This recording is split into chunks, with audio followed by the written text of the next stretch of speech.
1000 வருஷம் பழமையான ஒரு கோயிலுக்கு தான் நம்ம இன்னைக்கு வந்திருக்கிறோம். திருக்கோணேஸ்வரம் கோயிலுக்கு பக்கத்தில் தான் இந்த கோயில் இருக்குது. ஒரு பிரம்மாண்டமான ஒரு அமைப்பு முறையை கையாண்டிருக்காங்க இந்த கோயிலை நிர்மாணிக்கிறதுல.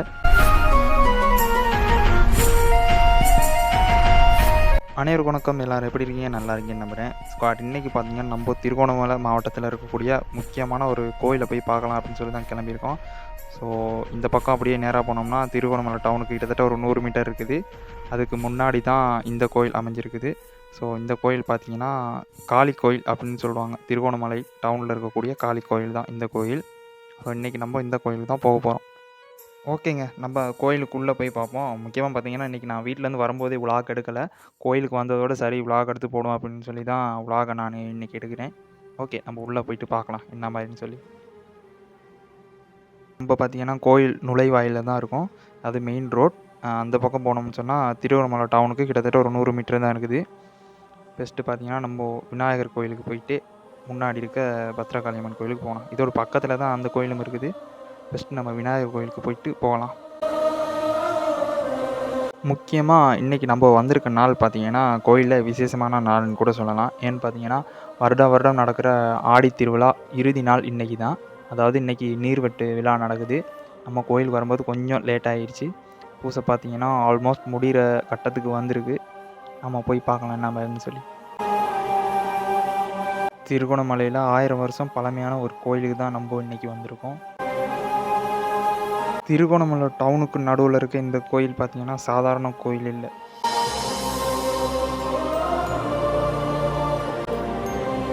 இது ஸ்ரீலங்காலேயே மோஸ்ட் பவர்ஃபுல் காளி டெம்பிள் அப்படின்னு சொல்கிறாங்க.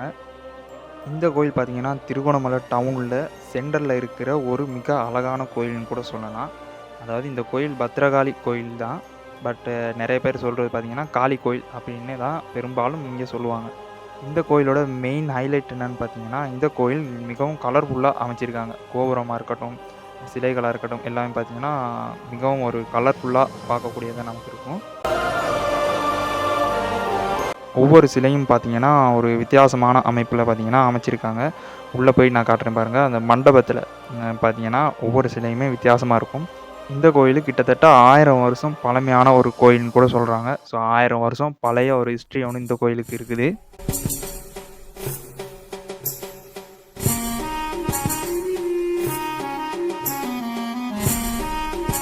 குறிப்பாக பார்த்தீங்கன்னா போர்த்துகேயர் காலத்தில் டேமேஜ் ஆகியிருந்திருக்கு இந்த கோயில். இன்றைக்கி பார்த்தீங்கன்னா மறுபடியும் புனர் நிர்மாணம் செஞ்சு மறுபடியும் ஒரு ஸ்ட்ராங் ஆக்கியிருக்காங்க இந்த கோயிலை. குறிப்பாக காளி கோயில்னு சொல்லும்போது அம்மனுடைய ஒரு அவதாரம் தான் காளின்னு சொல்கிறாங்க.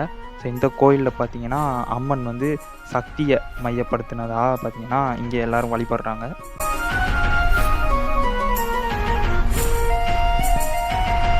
குறிப்பாக திருகோணமலையில் ஃபேமஸான இன்னொரு கோயில் ஒன்று இருக்குது, உங்கள் எல்லாருக்கும் தெரிஞ்சிருக்கும், திருகோணேஸ்வர கோயில். ஸோ அந்த கோயிலுக்கு மிகவும் ஒரு அண்மையில் தான் இந்த கோயிலும் அமைஞ்சிருக்குது.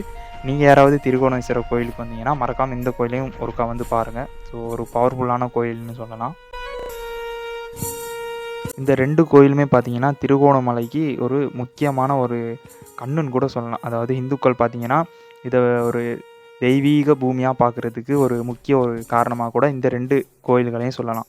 இரண்டுமே மன்னர் காலத்திலேருந்து கிட்டத்தட்ட ஒரு 1000 வருஷம் பழைய ஹிஸ்ட்ரி காணப்படுறதுனால இதை ஒரு இந்து பூமியாக கருதுகிறாங்க திருகோணமலை மக்கள்.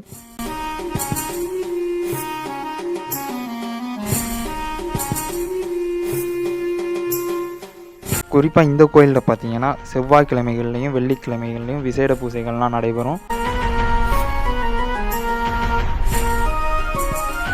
கோயில் ஓப்பன் டைம் அப்படின்னு சொல்லலாம். காலையில் 5:30 இரவு 8 மணி வரைக்கும் கோயில் திறந்திருக்கும். இடையில் பார்த்திங்கன்னா மதிய நேரத்தில் கோயில் குறிப்பிட்ட டைமுக்கு மூடி இருக்காங்க.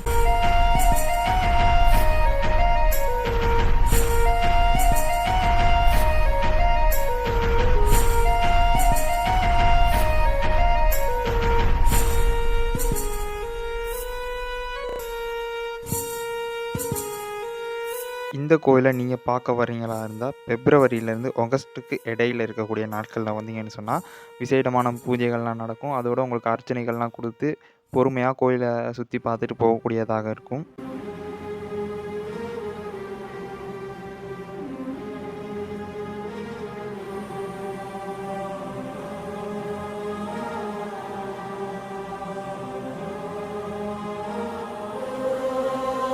நம்ம வந்திருக்க இந்த டைமில் பார்த்தீங்கன்னா கோயிலில் விசேட பூஜைகள்லாம் நடந்துக்கிட்டு இருக்குது. குறிப்பாக முதல்ல சொன்ன மாதிரி வருடாந்த ஆடித் திருவிழா நடந்துக்கிட்டு இருக்குது. ஸோ அதோட இறுதி நாள் இன்னைக்கு அப்படிங்கிறதுனால கோயில்களில் கூட்டத்தை காணக்கூடியதாக இருக்குது.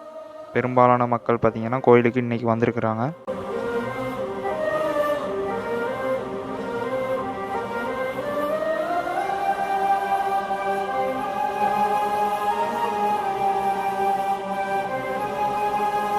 திருவிழா ஆரம்ப நாள்லேயே வரணும் அப்படின்னு சொல்லி நான் பிளான் பண்ணியிருந்தேன். ஸோ அந்த நாட்களில் வர முடியாமல் போயிடுச்சு சில பல வேலைகள் காரணமாக. அதோட தேர் திருவிழாவும் பார்த்தீங்கன்னா மிகவும் விமர்சையாக இப்போது 2 நாளைக்கு முன்னாடி நடந்திருக்குது. இந்த சில பார்த்தீங்கன்னா வெளி வீதி உலா போகிறதுக்காக ரெடி ஆகிக்கிட்டு இருக்கு.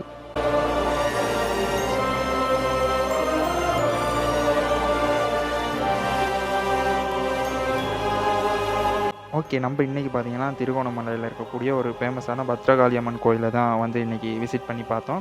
ஸோ நீங்கள் யாராவது திருகோணமலை பக்கம் வந்தீங்கன்னா மறக்காமல் இந்த கோயிலை பார்த்தீங்கன்னா ஒருக்கா வந்து பார்த்துட்டு போங்க. ஒரு பவர்ஃபுல்லான கோயில்னு சொல்லலாம்.